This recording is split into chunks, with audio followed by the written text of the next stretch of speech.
నమో వెంకటేశాయ. ఏడుకొండలవాడ వెంకటరమణ గోవింద గోవింద. శ్రీ శ్రీనివాస శ్రీ వెంకటేశ గోవింద గోవింద. కలియుగ ప్రత్యక్ష దైవం శ్రీనివాస పరబ్రహ్మ అనుగ్రహ విశేషంతో శ్రీమద్భాగవతంలో ఏకాదశ స్కంధంలోని విశేషాలు యథాశక్తి తెలుసుకుంటూ ఉన్నాం. నారాయణం నమస్కృత్య నరం చైవ నరోత్తమం దేవీం సరస్వతీం వ్యాసం తతో జయముదీరయేత్. సుఖయోగేంద్రుల వారు పరీక్షిన్ మహారాజునకు భగవల్లీలా విశేషాలను వర్ణించి చెబుతూ ఉన్నారు. ఉద్ధవునకు శ్రీకృష్ణ పరమాత్మ తత్వోపదేశం చేసేటువంటి దివ్యమైనటువంటి సందర్భంలో ఎక్కడ తాను ప్రధానంగా నిలిచి ఉంటాను, ఏ విధంగా నన్ను అర్చించాలి అన్న విషయాన్ని పరమాత్ముడు ఉద్ధవునికి చెబుతూ సూర్యుడు, పంచభూతాలు, విష్ణు భక్తులు, ఈ విధంగా అనేక రకాలైనటువంటి స్థానాలను చెప్పి ఈ స్థానములలో నన్ను అర్చించాలి, అర్చించేటువంటి సందర్భంలో శంఖ చక్ర గదాధరునిగా హృదయంలో భావన చేస్తూ నన్ను చక్కగా పూజించాలి. అలాగే సమస్తమైన ప్రాణులు కూడా నా స్థానములే. సమస్త ప్రాణుల్ని గనక సమానంగా చూచినట్లయితే, పూజించినట్లయితే నన్ను పూజించిన వారే అవుతారు అని చెబుతూ ప్రాయేణ భక్తియోగేన సత్సంగేన వినోద్ధవ నోపాయో విద్యతే సధ్ర్యం ప్రాయణం హి సతామహం. యజ్ఞయాగాదుల ద్వారా పూజించవచ్చు, లేదా మానవో ఉపకారకములైనటువంటి అనేక రకములైన కర్మల ద్వారా బావులు తవ్వించటం, అదేవిధంగా ప్రజలకు ఉపకరించేవి ఏవైతే ఉంటాయో ఆ కార్యములను చేయటం ద్వారా కూడా భగవత్ సేవ చేసినట్లే అవుతుంది. మానవ సేవే మాధవ సేవ అని చెప్పినట్లుగా నిజంగా సత్సంగం వల్ల కలిగేటువంటి ప్రయోజనం అనేది వేరే ఏ కార్యము ద్వారా సాధించటం సాధ్యపడదు. భక్తియోగేన సత్సంగేన విన, భక్తి మార్గంతోనూ సజ్జన సహవాసంతోనూ తప్ప వేరే ఉపాయంతో నన్ను పొందడం అసాధ్యమవుతుంది. మానవుడు ఈ జీవితాన్ని పొందినందుకు నిజమైనటువంటి లక్ష్యం ఏమై ఉండాలి అంటే సత్పురుషులతో, భాగవతోత్తములతో స్నేహం చెయ్యాలి, వారితో కలిసి చక్కగా నన్ను స్మరించాలి, అదేవిధంగా భక్తి మార్గాన్ని అవలంబించాలి అని చెబుతూ అథైతత్పరమంగుహ్యం శృణ్వతో యదునందన సుగోప్యమపి వక్ష్యామి త్వం మే భృత్యః సుహృత్ సఖా. నీకు రహస్యమైనటువంటి విషయాన్ని గురించి నేను ఉపదేశిస్తున్నాను. ఎందువల్లంటే నువ్వు నాకు ఎంతో ప్రీతిపాత్రుడవు, ఎంతో గోప్యముగా ఉంచవలసిన విషయాన్ని కూడా నీకు వర్ణించి చెబుతున్నాను. ఎందువల్లంటే నీవు చిత్తశుద్ధితో నన్ను సేవించావు, ఒక భృత్యుని వలె, దాసుని వలె నన్ను అనుసరించి ఉన్నావు. అలాగే నీవు నాకు మిత్రుడవు, స్నేహితుడవు. అందువల్ల రహస్యమైన విషయాలన్నీ నీకు ఉపదేశిస్తున్నాను, జాగ్రత్తగా శ్రవణం చెయ్యి అని చెబుతూ ఉన్నారు పరమాత్మ. ఇక్కడితో మనం ఏకాదశ స్కంధంలో 11వ అధ్యాయాన్ని పరిపూర్ణం చేసుకున్నాం. ఇప్పుడు 12వ అధ్యాయంలో ప్రవేశిస్తున్నాం. శ్రీ భగవానువాచ నరోధయతి మాం యోగో న సాంఖ్యం ధర్మ ఏవచ న స్వాధ్యాయః తపస్త్యాగో నేష్టాపూర్తం న దక్షిణ. తనను ఏ విధంగా పూజించాలో, ఏ ఏ స్థానాల్లో పూజించాలో అన్నీ చెప్పి, ఏ స్వరూపంతో భావన చెయ్యాలో అది కూడా వర్ణించి చెప్పి, ఇప్పుడు మరింత సులువైనటువంటి మార్గం మనందరి కోసం తెలియజేస్తున్నారు శ్రీకృష్ణ పరమాత్మ. ఎన్ని రకాలుగా పూజించినప్పటికీ అన్నిటిలోనూ నేను ఇష్టపడేది ఏమిటంటే సత్సంగము, సాధుజన సంసేవనము. ఇది మనందరికీ ఉపకరించేటువంటి విషయం. మంచివాళ్ళని బాధ పెట్టకుండా, వాళ్ళ హృదయాన్ని గాయపరచకుండా, పరమాత్ముని పట్ల శ్రద్ధ ఉన్నటువంటి వాళ్ళను మనం ఇష్టపడితే, వాళ్లతో కూర్చుని భగవత్ సంబంధమైన విషయాలను మనసారా చక్కగా సంభాషించినట్లయితే, వారితో కలిసి ఆ భగవంతుణ్ణి కీర్తించినట్లయితే, అంతమాత్రం చేతనే పరమాత్ముడు తృప్తి పడతాడు. ఇతరమైనటువంటి క్లిష్టమైన కార్యములన్నింటికన్నా ఇది తేలికైనది, భగవంతునికి అత్యంత ప్రీతికరమైనదన్న రహస్యాన్ని శ్రీకృష్ణ పరమాత్మ ఉద్ధవునికి తెలియజేస్తున్నారు. మన భాగ్యం వల్ల మనం కూడా అది తెలుసుకుంటున్నాం. సత్సంగమే నన్ను వశం చేసుకునేటువంటి ప్రధానమైనటువంటి సాధనము. యోగాభ్యాసం చేయనవసరం లేదు. సాంఖ్యాది యోగాలు కానీ, ధర్మాలు కానీ, వేదాధ్యయనములు కానీ, శరీరాన్ని కృషింపజేసేటువంటి తపస్సు కానీ, దాన ధర్మాలు కానీ, యజ్ఞయాగాదుల ద్వారా చేసేటువంటి కర్మలు కానీ, ఇందాక చెప్పినటువంటి బావులు తవ్వించడం, ఇవన్నీ భగవంతుణ్ణి పొందడానికి మార్గములే. కానీ వీటన్నిటికన్నా కూడా ఎక్కువగా నాకు ఇష్టమైనది ఏమిటి అంటే, నా భక్తులు ఎవరైతే ఉంటారో భాగవతులు, వాళ్లను అభిమానించటం, వారితో కలిసి స్నేహం చేసి నన్ను చక్కగా స్తుతించటం. అగ్నిహోత్రాది కర్మలు కూడా నన్ను అంతగా తృప్తిపరచవు అని తెలియజేస్తూ ఉన్నారు. వ్రతాని యజ్ఞశ్చందాంసి తీర్థాని నియమాయమాః యథా వరుంధే సత్సంగః సర్వసంగాపహోహిమాం. అలాగే అనేక రకములైనటువంటి నియమాలు, వ్రతాలు, యజ్ఞయాగాదులు, దాంతోపాటు అనేక విధములైనటువంటి మంత్రములు, అనేక తీర్థములను సేవించటము, యమనియమాదులు, ఇంద్రియ నిగ్రహాలు, అదేవిధంగా అనేక రకములైనటువంటి మార్గాలు ఏవైతే ఉన్నాయో వాటన్నిటికన్నా ఎంతో తేలికగా, ఏ విధమైనటువంటి అడ్డు లేకుండా నేరుగా పరమాత్మని పొందేటువంటి అవకాశం ఎక్కడ ఉన్నది అంటే, సత్సంగః యథా అవరుంధే. సత్సంగం అనేది నన్ను ఏ విధంగా వశం చేసుకుంటుందో ఆ విధంగా ఇతరమైన మార్గాలేవి తొందరగా వశం చేసుకోలేవు. ఎందువల్లంటే సత్సంగం అనేది సర్వసంగ అపహః, సమస్తమైన సంగములను దూరం చేస్తుంది.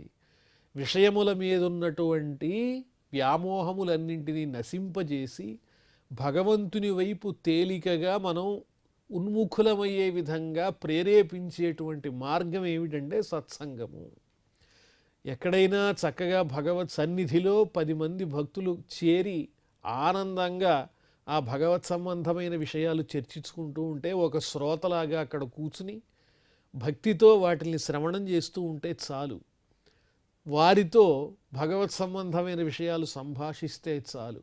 తద్వారా భగవంతుడు చాలా ఆనందాన్ని పొందుతాడు. మనకు కూడా భవబంధాలనేవి అలా అలా తెరలు తెరలుగా మాయమైపోతూ ఉంటాయి. వాయువు చేత చెదరగొట్టబడినటువంటి మేఘరాశుల్లాగా. సత్సంగేన హి దైతేయాః యాతు ధానాః ఖగాః మృగాః గంధర్వాప్సరసో నాగాః సిద్ధచారణ గుహ్యకాః. ఈ సత్సంగం వల్ల ఎంతోమంది తరించారు. మానవులనే కాదు, జంతువులు, దేవతలు, పశుపక్ష్యాదులు కూడా మంచివారితో స్నేహం చేయటం ద్వారా పరమాత్మను పొందినటువంటి నిదర్శనాలు ఎన్నో ఉన్నాయి. అసురులు, అలాగే రాక్షసులు, పక్షులు, మృగాలు, గంధర్వులు, దేవతలు, అప్సరసలు, అలాగే సర్పశ్రేష్ఠులైనటువంటి నాగములు, సిద్ధులు, చారణులు, గుహ్యకులు, వీళ్ళంతా దేవతా భేదములు, రాక్షసులు కూడా ఉన్నారు. పక్షులు ఉన్నాయి, మృగాలు ఉన్నాయి. ఇవన్నీ సత్పురుష సాంగత్యం వల్ల మంచి విషయాలను అనుకోకుండా వినడం ద్వారా, ఆ సత్పురుషుల దగ్గర వారి సన్నిధిలో సంచరించటం ద్వారా కర్మ పోగొట్టుకుని భగవంతుని సన్నిధిని చేరాయి. విద్యాధరా మనుష్యేషు వైశ్యాశూద్రా స్త్రియోంత్యజాః రజస్తమః ప్రకృతయః తస్మిన్ తస్మిన్ యుగే నఘ. అలాగే విద్యాధరులనే పేరు కలిగినటువంటి దేవతలు, ఎంతోమంది మానవులు వాళ్ళు కూడా సత్సంగం వల్లనే పునీతులయ్యారు. అలాగే మానవులలో ఉండేటువంటి 4 వర్ణములకు చెందినటువంటి వారు బ్రాహ్మణ, క్షత్రియ, వైశ్య, శూద్రాదులు ఎవరైతే ఉన్నారో వారు వీరు అని భగవంతునికి వివక్ష అనేటువంటిది లేదు.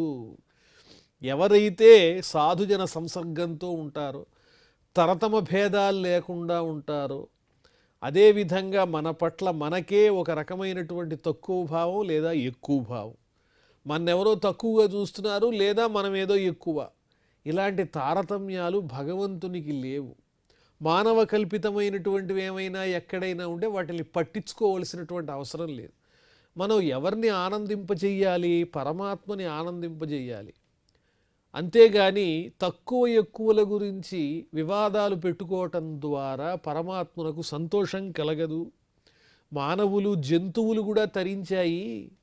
అందువల్ల 4 వర్ణముల వారు, అదేవిధంగా స్త్రీలు ఎవరైతే ఉన్నారో వీళ్ళందరూ రజోగుణము, తమోగుణం కలిగిన స్వభావం కలిగినటువంటి వారు, వీళ్ళందరూ సాధు సజ్జన సంయోగం వల్ల ఆయా యుగములలో పాపరహితులై నన్ను చేరుకున్నారు అని చెబుతున్నారు. ఆయా యుగములలో అంటే గతంలో ఎన్నో యుగాల్లో నేను ఎన్నో లీలావతారాలు ధరించినప్పుడు కానీ, లేదా వైకుంఠవాసినై ఉన్నప్పుడు కూడా నన్ను ధ్యానించి, నన్నే భావించి, నా భక్తులను గౌరవించి, ప్రధానమైన విషయం స్వామి చెప్తున్న విషయం ఇక్కడ ఏంటంటే, భగవంతుణ్ణి పూజిస్తే ఆయన సంతోషిస్తాడు. అంతేకాదు, భగవంతుని మీద విశ్వాసం ఉండి ఎవరికి అపకారం చెయ్యకుండా నిరంతరము ఆ భగవంతుని సేవలో, కీర్తనలో ఉండేటువంటి భక్తులను మనం తోలనాడకూడదు, వాళ్ళని ఇబ్బంది పెట్టకూడదు, వాళ్ళ హృదయాన్ని గాయపరచకూడదు. వారితో పాటు మనం కలిస్తే వారితో మనకు కూడా ముక్తి లభిస్తుంది అనే చెప్తున్నారు. అది ఎంత తేలికైన మార్గం. ఏ విషయాన్నైనా కూడా ఖండించటం చాలా తేలిక, అవగాహన చేసుకోవటం అనేది చాలా దుర్లభము. ఇది భక్తి మార్గములన్నింటిలోకెల్లా పరమాత్ముడు రహస్యమైన విషయాన్ని తెలియజేస్తున్నారు ఆ ఉద్ధవునకు. సత్సంగం వల్ల కలిగేటువంటి ప్రయోజనం ఏమిటంటే తేలికగా నన్ను పొందే మార్గం. ఈ విషయాన్ని జ్ఞాపకం పెట్టుకుని అవలంబించినటువంటి భక్తులు నా అనుగ్రహాన్ని పొందుతారయ్యా. అలా ఎన్నో యుగాలలో గతంలో చాలామంది సత్సంగ మహిమ వల్ల నన్ను చేరుకున్నారు. బహవో మత్పదం ప్రాప్తాః త్వాష్ట్ర కాయాధవాదయః వృషపర్వా బలిర్బాణో మయశ్చాధ విభీషణః. ఎంతోమంది సత్సంగ మహిమ వల్ల నా స్థానాన్ని చేరుకున్నారు. వారిలో వృత్రుడున్నాడు, వృత్రాసురుడున్నాడు, అదేవిధంగా కయాధు అనేటువంటి వాడున్నాడు, వృషపర్వుడు అనేటువంటి రాక్షస రాజున్నాడు, బలిచక్రవర్తి ఉన్నాడు, బాణాసురుడున్నాడు, మయుడున్నాడు. అదేవిధంగా రాక్షస వంశంలో జన్మించినప్పటికీ సత్వగుణ సంపన్నుడై శ్రీరాముణ్ణి ఆరాధించినటువంటి విభీషణుడున్నాడు. సుగ్రీవో హనుమాన్ వృక్షో గజో గృధ్రో వణిక్పథః వ్యాధః కుబ్జా వ్రజే గోప్యః యజ్ఞపత్న్యః తథాపరే. సుగ్రీవుడు ఎవరు? మానవుడు కాదు, దేవుడు కాదు, ఒక వానరుడు. అలాగే హనుమంతుడు, వృక్షః భల్లూకరాజు అయినటువంటి జాంబవంతుడు, అదేవిధంగా ఏనుగులన్నింటికీ అధిపతి గజేంద్రుడు, శ్రేష్టమైన ఏనుగు గజేంద్రుడు. అంతేకాదు గృధ్రః గ్రద్ద కూడా, జటాయువు. వీళ్ళంతా మానవులు కాదు, దేవతలు కాదు, పక్షులు, మృగాలు, వీళ్ళు కూడా పొందారు. అలాగే తులాధారుడనే పేరు కలిగిన ఒక వైశ్యుడు. వర్ణములలో ఏ వర్ణమైనా భగవంతునికి సమానమే. ఎక్కువ తక్కువలనేవి మనం ఆలోచించుకునేటువంటి భావనని బట్టి ఏర్పడుతూ ఉంటాయి. మానవ మాతృలు చేసేటువంటి నిర్ణయాలనేవి నిర్ధారించటానికి వీలు లేదు. ఈ సృష్టిలో ఉన్నటువంటి ప్రతి పదార్థము పరమాత్మ స్వరూపమే అని భగవానుడు భాగవతంలో స్పష్టంగా తెలియజేస్తూ ఉంటే, ఇక్కడ ఎక్కువ తక్కువలకు ఏమాత్రమూ అవకాశమే లేదు. వ్యాధః కుబ్జ, ధర్మవ్యాధుడు. ధర్మవ్యాధుడు ఎవరు? తన ధర్మానికి కట్టుబడినటువంటి వాడు, మాంసాన్ని విక్రయించినటువంటి వాడు. అలాగే కుబ్జా, ఆ కంసుడిని వధించడానికి మధురలో ప్రవేశించినప్పుడు స్వామికి చక్కని పరిమళంతో కూడినటువంటి గంధాన్ని ఇచ్చిందే కుబ్జ. ఆమెలో ఉన్నటువంటి వక్రత్వాన్ని పోగొట్టి ఆమెకు అనుగ్రహాన్ని కలిగించాడు. ఆమె భగవంతుని యొక్క సన్నిధిని పొందింది. అలాగే వ్రజే గోప్య, ఇంకా ఎవరు? నందవ్రజంలో ఉన్నటువంటి గోపికలు. వాళ్లకు కృష్ణుని పట్ల అపరిమితమైనటువంటి ప్రేమ ఉన్నది. ఇది ధర్మమా, లేదా ఇది శాస్త్రమా, వేదమా, పురాణమా, ఈ జిజ్ఞాస కాదు అక్కడ. పరమాత్ముని మేము విడిచి ఉండలేము, ఆయనే మాకు దిక్కు అనేటువంటి ఒక ప్రేమాతిశయంతో గోపికలు పరమాత్మను చేరుకున్నారు. అలాగే యజ్ఞం చేస్తున్నటువంటి మహర్షుల యొక్క భార్యలు, శ్రీకృష్ణుడు ఆకలితో ఉన్నాడమ్మా అని చెప్పంగానే గోపాలకులు వెంటనే ఇంట్లో ఉన్నటువంటి పదార్థాలన్నీ తీసుకుని వచ్చారు. ఋషులకు ఆ యోగ్యత లేదు, వాళ్ళు ఇంకా మీమాంసలోనే ఉన్నారు, చర్చలో ఉన్నారు. ఇదేమిటి, ఇక్కడ యజ్ఞం చేస్తున్నాము, అగ్నిహోత్రుని తృప్తిపరుస్తున్నాము, దీనివల్ల ఏదో స్వర్గం వస్తుందో మరి ఇంకేం వస్తుందో అని వాళ్ళు యజ్ఞక్రతువులో మునిగిపోయారు తప్ప సమస్త యజ్ఞస్వరూపుడు కృష్ణుడు అన్న విషయం వాళ్ళు గ్రహించలేకపోయారు. కానీ ఋషిపత్నులు మాత్రం అసలైనటువంటి పరమాత్మ స్వరూపుణ్ణి సేవించి తరించారు. అలాగే ఎంతోమంది, ఒకరనేమిటి అనేక మంది భగవంతుణ్ణి ప్రేమించి ఆరాధించి భాగవతులతో సంఘాన్ని పెట్టుకుని సాధువర్తనతో సాధు సజ్జనుల్ని బాధించకుండా హింసించకుండా వారితో స్నేహం చేసి పరమాత్మను తెలుసుకున్నటువంటి మహానుభావులు ఎంతోమంది ఉన్నారు. జంతువుల్లో ఉన్నారు, అదేవిధంగా మానవుల్లో ఉన్నారు, దేవతల్లో ఉన్నారు, రాక్షసుల్లో ఉన్నారు, సమస్త ప్రాణుల్లో ఉన్నారు. తేనాధీత శృతిగణా నోపాసిత మహత్తమాః అవ్రతా తప్త తపసః సత్సంగాన్మాముపాగతాః. భాగవతులతో భక్తులతో సమాగమం అనేటువంటి దానికి ఏ విధమైనటువంటి విద్య అవసరం లేదు, వేద విద్యను అభ్యసించాల్సినటువంటి పని లేదు. అలాగే గొప్ప గొప్ప వాళ్ళైనటువంటి మహర్షులను సేవించాల్సినటువంటి అవసరమూ లేదు. ఏ విధమైన నియములు వ్రతములు కూడా అవసరం లేదు. వేరే విధములైనటువంటి ఏ రకములైనటువంటి కష్టాలు పడనవసరం లేదు. కేవలము సత్సంగంతోనే సత్సంగాన్మాముపాగతాః. భక్తులతో సంఘాన్ని పెట్టుకుని భగవంతుని మీద అచంచలమైనటువంటి విశ్వాసంతో భగవంతునితో సంబంధాన్ని పెట్టుకుని ప్రేమించి స్నేహితునిగా భావించి ఆ పరమాత్మను చేరుకున్నారు. ఇది ఎంత దుర్లభమో అంత సాధ్యం కూడా. పరమాత్ముడు తేలికైన మార్గాన్ని, గొప్ప రహస్యాన్ని ఉద్ధవుని ద్వారా మనందరికీ తెలియజేస్తున్నారు. కేవలేన హి భావేన గోప్యో గావో నగా మృగాః ఏన్యే మూఢధియో నాగాః సిద్ధాః మామీయురంజస. ఒకే ఒక భక్తి మార్గంతో, అక్కడ చెప్పబడిన రెండు విషయాల్లో సత్సంగము భక్తి, ఒకే ఒక భక్తి మార్గంతో ప్రేమతో నన్ను ఆశ్రయించినటువంటి గోపికలందరూ, అదేవిధంగా గోవులు, అలాగే పశుపక్ష్యాదులు, వృక్షాలు కూడా చెట్ట చివరికి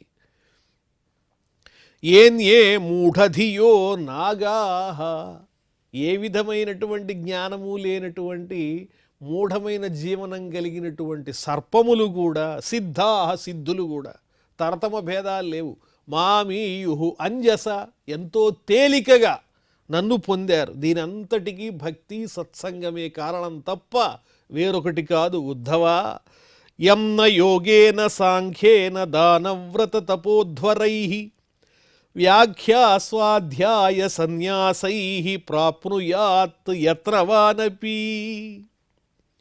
యోగ మార్గంతో సాధించలేనిది సాంఖ్యశాస్త్రంతో, అంటే సాంఖ్యం అనేటువంటి ఒక మార్గంతో ప్రకృతి పురుషుల యొక్క సంబంధాన్ని గురించి, ప్రకృతి పురుష వివేకం గురించి, జ్ఞానాన్ని గురించి తెలియజేసేటువంటి సాంఖ్యంతో కానీ, దానంతో కానీ, వ్రత నియమాలతో కానీ, తపస్సుతో కానీ, యజ్ఞయాగాదులతో కానీ, శాస్త్రాదులను వ్యాఖ్యానించి 10 మందికి చెప్పటంతో కానీ సన్యాస స్వీకారం చేత కానీ వీటి చేత వేటి వల్ల సాధ్యపడనటువంటి ఆ భగవంతుని యొక్క దివ్యమైనటువంటి సన్నిధి అలవోకగా తేలికగా ఎలా లభిస్తుందంటే సత్సంగం వల్ల లభిస్తుందయ్యా ఉద్ధవ అని చెబుతూ రామేణ సార్ధం మధురాం ప్రణీతే శ్వాఫల్కినామయ్యనురక్త చిత్తాః విగాఢ భావేన నమే వియోగ తీవ్రాధయోన్యం దదృశు సుఖాయ. గోపికల్నే మనం గమనించినట్లయితే ఓ ఉద్ధవ నీకు తెలియనిదేమున్నది, శ్వఫల్కుని యొక్క కుమారుడైనటువంటి అక్రూరుడు మా దగ్గరకు వచ్చి నందవ్రజం నుంచి మమ్మల్ని రథం మీద అధిరోహింపజేసుకుని తీసుకుని వెళ్ళిపోయాడు. వెళ్ళిపోయిన తర్వాత గోపికలు విలవల్లాడిపోయారు నా వియోగ దుఃఖం చేత. నేను దూరమయ్యినా కూడా వాళ్ళ మనస్సు నాయందే లగ్నమయ్యింది. నా యొక్క సాంగత్యం వల్ల నా అనురాగం వల్ల కలిగినటువంటి ఆనందము సుఖము పరమానందము భక్తి అనేటువంటిది వారికి వేరే మార్గముల వల్ల ఎట్టి పరిస్థితుల్లోనూ కలగలేదు. నా నుంచి లభించిన ఆనందం ఈ లోకంలో వాళ్ళకి ఎక్కడా దొరకలేదు. నేను దగ్గరగా ఉన్నప్పుడు ఏ విధంగానైతే వాళ్ళ హృదయాలను విడవకుండా వారిలోనే నన్ను నింపుకున్నారో అదేవిధంగా నేను దూరమైన నాడు కూడా అనన్యమైనటువంటి ప్రేమతో వాళ్ళు తమ హృదయంలోనే నన్ను నిలుపుకున్నారు. వాళ్ళ హృదయమే నాకు ఆశ్రయమైనది. తాస్తాహ క్షపాహ ప్రేష్ఠతమేన నీతాః మయైవ బృందావన గోచరేణ క్షణార్ధవత్తాః పునరంగతాసాం హీనామయా కల్పసమా బభూవుః. వాళ్ళకి నేను ఎంతో ఇష్టుడను. అపరిమితంగా వారు నన్ను ఆరాధించేవారు. నేను కూడా వారితో కలిసి ఎన్నో రాత్రులు ఆ బృందావన తీరంలో సంచరించాను. రాసక్రీడ మరిచిపోలేనిది కదా. వారు ఆ విధంగా నాతో గడిపినటువంటి ఆ సమయం ఎంతో సమయం, ఆ సమయం అంతా వాళ్ళకి క్షణకాలంలో గడిచిపోయింది. నా సాంగత్యం వల్ల సమయం తెలియలేదు. అది ఇష్టమైనటువంటి సందర్భం కదా. ఎన్ని రోజులు నాతో కలిసి వారు సంచరించినా ఆనందించినా అదంతా వాళ్ళకి క్షణంలో గడిచిపోయింది. ఎప్పుడైతే నేను వారికి దూరం అయ్యానో అప్పటి నుంచి వాళ్ళకి ఒక క్షణం కూడా ఒక యుగంలా గడుస్తోంది. అయ్యో శ్రీకృష్ణుడు మాకు దూరం అయ్యాడే అనేటువంటి ఆ వియోగ బాధ వల్ల ప్రేమాతిశయం చేత ఇది వరకు ఎన్ని రోజులైనా ఒక క్షణంలా గడిచింది. ఇప్పుడు మాత్రం ఒక క్షణం కూడా ఒక యుగంలాగా వాళ్ళు బాధపడుతూ ఉన్నారు. ఎందువల్లంటే హీనామయా నేను దగ్గరగా లేకపోవటం చేత వాళ్ళు ఎంతో దుఃఖాన్ని పొందారు. నేను దగ్గర ఉంటే వాళ్ళకి యుగంలాగా ఒక క్షణం అవుతుంది, దగ్గర లేకపోతే ఒక క్షణం కూడా యుగం అవుతుంది. ఈ రకమైనటువంటి ఏకాగ్రతతో కూడినటువంటి భక్తి తాత్పర్యం ఏదైతే హృదయంలో నిశ్చలంగా ఉంటుందో అటువంటి వాళ్ళు నా భక్తులవుతారయ్యా. తానావిదన్మయ్యనుషంగబద్ధధియస్వమాత్మానమదస్తథేదం యథా సమాధౌ మునయోబ్ధితో ఏ నద్యః ప్రవిష్టాః ఇవ నామరూపే. ఆ గోపికల యొక్క కృష్ణ ప్రేమ ఇంత అంతా అని చెప్పడానికి వీల్లేదు. సమాధినిష్టలో ఉన్నటువంటి యోగులు తాదాత్మ్యతతో ఇతరమైన విషయాలన్నీ మరిచిపోయి ఏ విధంగానైతే పరమాత్మనే హృదయమునందు అలా స్థాపిస్తారో వారికి ఏం తక్కువ ఈ గోపికలు. వీరికి ఆ యోగులకు ఉన్నటువంటి ఆ తపశ్శక్తి అనేది తపస్సు అనేది లేకపోవచ్చు, ఏకాంతంగా వారు తపస్సు చేయకపోవచ్చు, కానీ వారు ఏకాంతంగా భగవంతుణ్ణి ఆరాధిస్తున్నారు. వారి తపన అదే తపస్సు అయిపోయింది. 24 గంటలు ఎప్పుడూ శ్రీకృష్ణ సంస్మరణమే, ఏ పని చేస్తున్నా కూడా ఆ పరమాత్మని యొక్క చింతనమే. దానివల్ల సమాధినిష్టలో ఉన్నటువంటి యోగుల కన్నా గోపికలు తక్కువేం కాదు. నాయందే వారి బుద్ధి ఎల్లప్పుడూ నిలిపి ఉంచారు. నదులు అనేక చోట్ల ప్రవహించి అనేక విధాలుగా వచ్చినప్పటికీ చిట్ట చివరికి చేరేది ఎక్కడ అంటే సముద్రంలోనే. అదేవిధంగా ఆ గోపికల యొక్క ప్రేమంతా నన్నే చేరుకుందయ్యా. ఆ నదులు ఒక్కసారి సాగరంలో చేరిన తర్వాత వాటి పేర్లు కానీ రూపాలు కానీ ఏమీ కనిపించవు. అలాగే నా యందు దృష్టి బుద్ధి నిలిచిపోయినటువంటి వారికి ఈ లౌకికమైన నామరూపాలతో పని లేదు, అంతా తన్మయంగా భగవన్మయంగా దర్శించగలుగుతారు. అది గోపికల యొక్క ప్రేమ అని చెప్పి ఉద్ధవుడకు భక్తి మార్గాన్ని శ్రీకృష్ణ స్వామి వర్ణించి చెబుతూ ఉన్నారు. మరి ఆ తరువాత విశేషాలు మనం మళ్ళీ తెలుసుకుందాం. ప్రస్తుతం క్షమాప్రార్థనాదులతో ఈ కార్యక్రమాన్ని పరిసమాప్తం చేసుకుందాం. అథ క్షమాప్రార్థన యదక్షరపదభ్రష్టం మాత్రాహీనంచ యద్భవేత్ తత్సర్వం క్షమ్యతాం దేవ నారాయణ నమోస్తుతే. శ్రియఃకాంతాయ కళ్యాణ నిధయే నిధయేర్థినాం శ్రీవేంకట నివాసాయ శ్రీనివాసాయ మంగళం.